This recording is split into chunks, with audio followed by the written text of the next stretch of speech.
कि एक छोटी सी आदिवासी लड़की एक दूर दराज गांव की कच्ची मिट्टी की जमीन पर चलती हुई जिसके सपने के साथ से संघर्ष था और आज वही लड़की भारत की राष्ट्रपति है।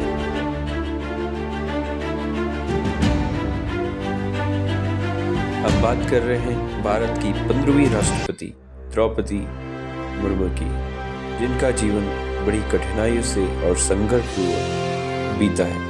मुर्मू का जन्म 20 जून 1958 में उड़ीसा के मयूरभंज जिले के छोटे से गांव उपरबेड़ा में हुआ। पिता का नाम बिरंजी नारायण ग्राम प्रधान थे और माता का नाम रत्ना देवी। और गरीबी इतनी थी कि पढ़ाई के लिए भी सड़क किनारे लालटेन की रोशनी में बैठना पड़ता था। लेकिन उनके सपने आसमान जितने बड़े। अपने गांव की पहली महिला थी जिन्होंने ग्रेजुएशन पूरा किया। बनने की घटना 1979 में उड़ीसा सरकार के इरिगेशन डिपार्टमेंट में जूनियर असिस्टेंट के रूप में उनको नौकरी मिली। 1994 में शिक्षक बनी, बच्चों को मुफ्त शिक्षा सामग्री बांटी थी। एक बार उन्होंने कहा, अगर बच्चे पढ़ेंगे नहीं तो आने वाली पीढ़ी कैद हो जाएगी गरीबी में। सिर्फ तालियों से नहीं बनी, कभी कभी हो सबसे बड़े गहरे दर्द देती है। जी हाँ, सबसे दर्दनाक घटनाएं जो दुनिया को हिला देने वाली थी। निधन, छोटे बेटे का निधन और उनकी पति भी दुनिया छोड़ चुके थे। कुछ महीने बाद भाई भाभी भी गुजर गए।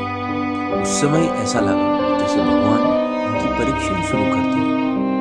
उन्होंने कॉन्फ्रेंस में भी कई बार ये कहा है कि वो दुख जो उन्हें हुआ वो उनको मजबूत बना दे।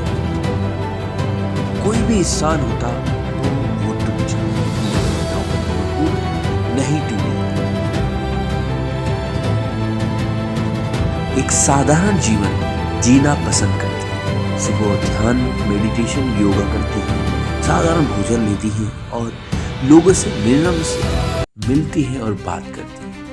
नए होने के बावजूद भी उन्होंने अपनी राजनीतिक सफर को हमेशा बरकरार रखा और 2022 में वो साल जिसने इतिहास बदल दिया।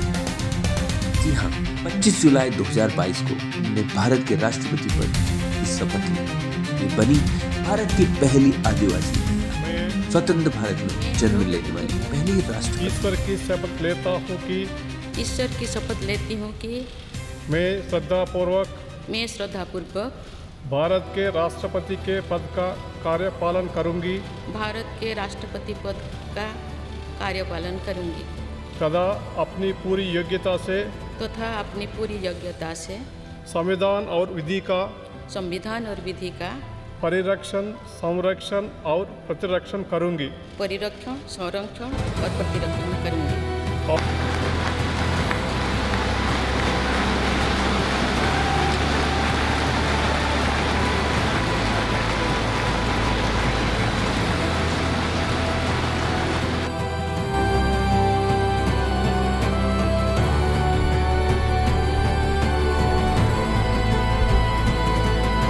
द्रौपदी मुर्मू की कहानी सिर्फ एक इतिहास नहीं है, इससे हमें बहुत बड़ी प्रेरणा मिलती है।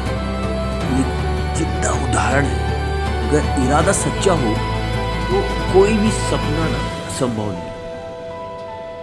अगर उनकी कहानी ने आपको प्रेरित किया है, लाइक करें, शेयर करें और कमेंट करें।